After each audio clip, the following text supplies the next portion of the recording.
Hi there, Tim, and thank you. I'm talking to you from Jakarta, and as you say, we're a developer with an exciting gold project in Awak Mas in Sulawesi in Indonesia. We're a young company. We floated the company just 3 years ago with the acquisition of the Awak Mas deposit. Do you want to just back up a slide? In 2017, we've reworked 20 years of exploration data. That's over almost 150 kilometers. We've drilled another 15 ourselves, and we got a brand new geological model, and we issued a DFS in 2018. In 2019, we established equity funding with an Indonesian partner, and actually we strategically relocated our gravity to Jakarta, and actually includes me with a little bit of the COVID overweight that comes with the current new normal. This year we're funded through a FEED and detailed engineering design phase, and we're well positioned to take the next step into construction next year. Our rapid success is no accident. Discovery, mine design, gold price is tremendous, of course. It all comes through a business strategy that's built on big ambitions. Firstly, we're building value to deliver the next gold mine in Indonesia. Secondly, our culture's dynamic. We're still small and we're driving improved value. And finally, we see opportunity to grow our business. It's not just a prospective license that we have over here. We have Australian and Indonesian partners who see Awak Mas as just a stepping stone actually to a much greater future in Southeast Asia. Next, please. Just the disclaimer, and we can read that and just skip through it to the one after. Next one. So, a snapshot on this slide of our development. I've been in mining and gold for a long time. I've been through ups and downs. All of us have in the minerals industry far too often. But I've not seen a better time for gold. And I must just say it's important not to get carried away. Gold's a cash margin business, and we have to keep our feet on the ground. We have the experience and we know that. In looking at the project, I jumped at the chance to build this gold project, I have to tell you, because I saw the potential in the assets, in our geology, but also our people and the in-country partners, Indicated Energy and their construction company, Regency. We've already demonstrated an extended mine life to 16 years. We've increased plant production and grade in the first 4 years to an average of nearly 130,000 ounces. And as for funding, if you consider gold has been hitting highs this year, $2,000 an ounce back in August, and our all-in sustaining costs of less than $1,000 an ounce, it gives you a very healthy margin that actually de-risks any future fall in price. And the good news, long life, low cost mine ensures we're fully funded through this year with a $30 million budget, and we're well positioned with a considerable interest actually from lenders for debt finance. Indonesia, well, it's a country that's not always understood. It's overseas, but it does have huge upside for those who do know it and do get it right. And we are here, which is what counts. Looking forward, we'll continue to leverage gold price. We'll leverage our early payback of this project with an early revenue stream that'll add further value, and we'll optimize mine design further. We'll look at higher mill throughput to support a possible expansion. And as we're heading to construction next year, you might expect a serious re-rating of our stock. Thank you. Next. So let me tell you a little bit about the team that we've put together. I'm a mining engineer with a career in operations and project development with large mining companies. largely overseas, many years at executive and director level. My drive is for a sustainable business practice, mining standards and performance through people in an overseas environment. I've worked previously over here in Indonesia, as has Matt Timbrell, our project director. He has proven major project development experience from Australia, and he recently delivered the Tokatindam mine expansion in northern Sulawesi. Matt Dobe is our new CFO, actually. He just joined. He has a background as an investment banker, well connected with Asian markets and ideally suited to deliver the next stage financing. The remainder of our team, there's too many to mention here, but Colin McMillan is our geology GM. He's turned this project around with his knowledge and background from Newcrest and Kaja Valley and Gossawan. Boyka Abedin is our Masmindo President Director and Head of External Affairs, hugely influential with over 20 years experience over here. We have two Matts, two Adrians, Adrian Pratt, our GM Tech, and Adrian Rocky, our Country Manager. He looks after permitting, compliance. He's been with the project for 8 years. I'm not even going to go into the experience of the board. I think suffice it to say that we are well covered across the disciplines of finance, banking, mining, and so on. So a strong register and partners. This is what counts, I think. Let me talk you through this. Lion on the top left, an investment house involved in many project developments for over 23 years, this one for 10. Australian Super invested in 2017, launched the company. Their interest has moved now to Federation Mining, established by Jim Askew, Mark Lemazurier.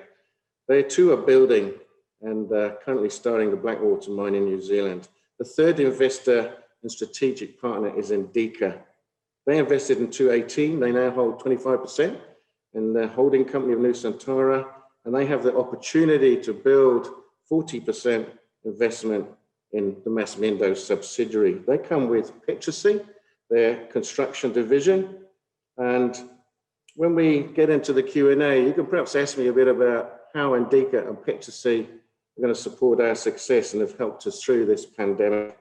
We're also contracted with names you know, AMC, DRA Global, Golder and Coffee. And this is the team that will deliver Awak Mas. The next slide is a map of Indonesia. I think this might surprise you. The scale of gold mining in Indonesia is shown on this map, the 7th largest gold producer in the world. There's a string of mines you can see there along the southern rim, including Tujuh Bukit and Batu Hijau. Mines to the north, where Tokatindam, where Matt Timbrell used to work. We sit in the middle near Nickel Mines Limited. And we're a similar stage in development as Agincourt's Matabe mine was 10 years ago, but has since grown, expanded, and delivered great returns. It's an awesome location, cheap power on the national grid. We've got fiber optic, and it's an easy trip by air through Bali and a road to remote and sparsely populated area in the hills. Next slide, please. To the project, it's a conventional, straightforward open pit mine at Awak Mas, but it does come with a recent discovery in a small satellite at Salabullo. It's also a conventional, straightforward CIL gold circuit, 2.5 million tons per annum, 93% recovery. The location, yeah, sure, it's a challenge. It's in the tropics and in the mountains, but we have that covered with Petrosy.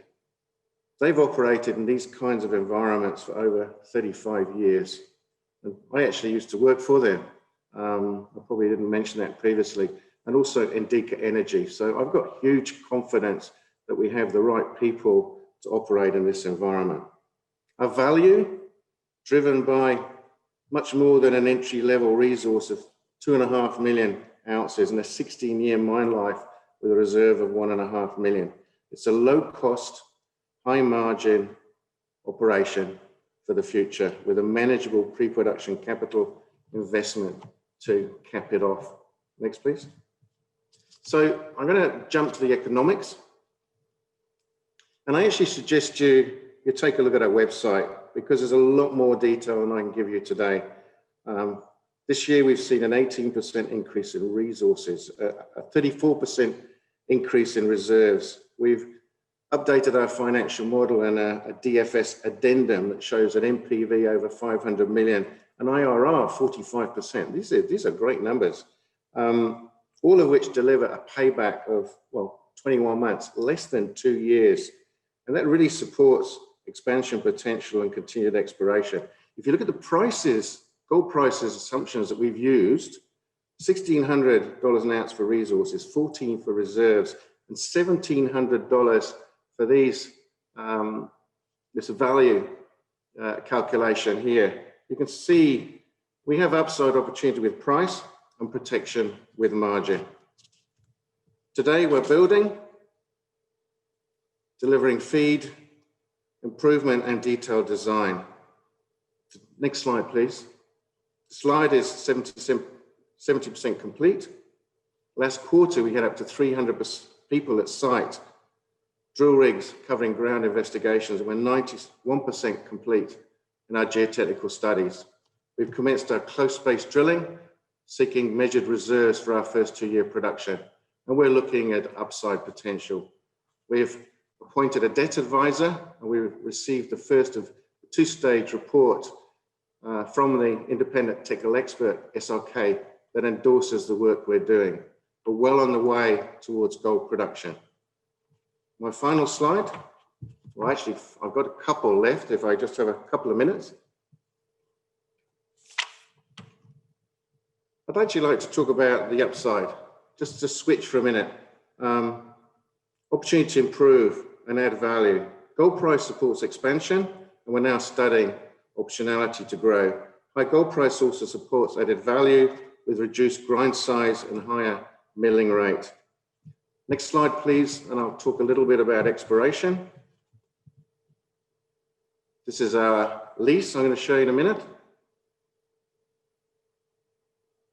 We have a little bit of a lag here for me, maybe better for you guys. Next one.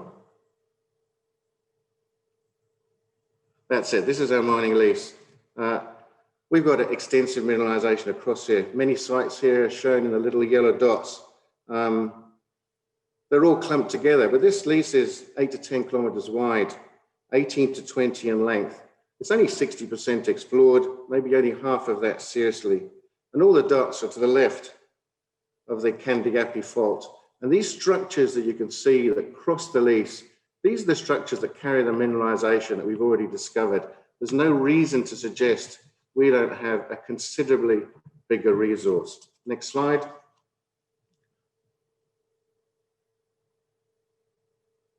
Getting to the future, the success we've had in the past with geophysics is actually going to support our drill targeting. This is just a quick slide to show that on the left, we had a lot of success sighting drill holes through very cheap, economical geophysics methods. We're doing that again now, and we'll be targeting holes on the right-hand side in those circles.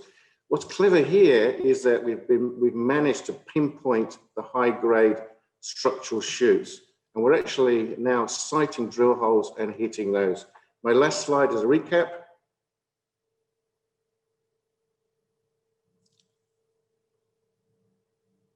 A bit of repetition, a long life, high margin project, the people and invested partners, well positioned with a high debt carrying capacity, and we're not finished.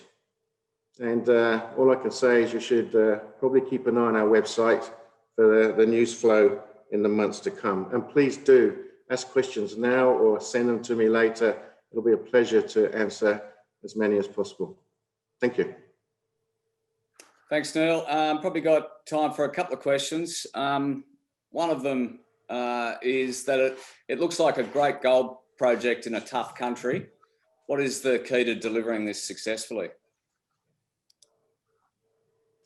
Well, I hope I've touched on that. I think it's people. You know, engineering is, you can do with the right consultants. And we have those. We have the guys in Australia, AMC, Golders, Coffee. Right now, today, we've maintained our progress using local subsidiaries, local contractors. You know, we've got up to 300 people on site who are actually being managed remotely and very successful. So it's the partners and the people over here and a long mining history that I don't think people fully recognize, but we do. And so are your leases well secured? And what's the mining law under review there? Well, you've got a 30-year mining lease. It actually is 33 because we're just heading into the construction phase. And there's a requirement for divestment. But in our case, with a newly issued lease a couple of years ago, we don't have to divest beyond 50% until 10 years. And it's very likely that our Indonesian partner would acquire that interest, you might imagine, in 10 years' time.